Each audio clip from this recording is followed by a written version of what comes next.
Once upon a time, I found myself in a sculpture class learning how to cut metal with an oxygen acetylene blowtorch.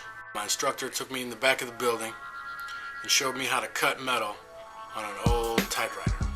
And so I started cutting typewriters in half. Fast forward, I do a glass blowing apprenticeship, and I was horrible at it. It was very difficult. So at the end, my instructor was pretty cool, and he says, well, can I make you something because you work so hard all summer? And I said, can you make me just some giant teardrops? Having no idea what I was going to do with them.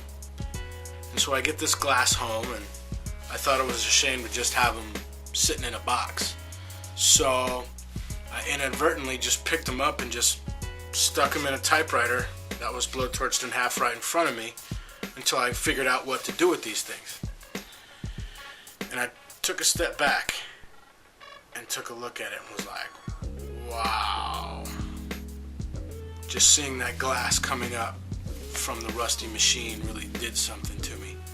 And so for 10 years, wherever I lived, traveling around the country, I would call glass people and go, hey, can we pour some glass through a typewriter? And they all said, glass doesn't mix with metal. No, click. And they're absolutely right. Glass does not bond or mix well with metal. So fast forward again, and I find myself, after going broke in LA, back home in St. Louis. And I get a phone call one day. And it's a future friend of mine, and he says, I heard you want to pour glass through typewriters. I says, yeah? He says, bring one down to the Third Degree Glass Factory tomorrow.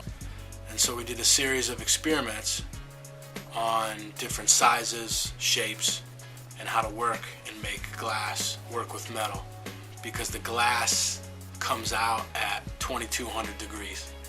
So I've made them with megaphones and small pieces of typewriters, whole typewriters, halves of typewriters, in all kinds of different fashion. And it just goes to show you, be careful who you listen to when somebody tells you no. And also, never give up.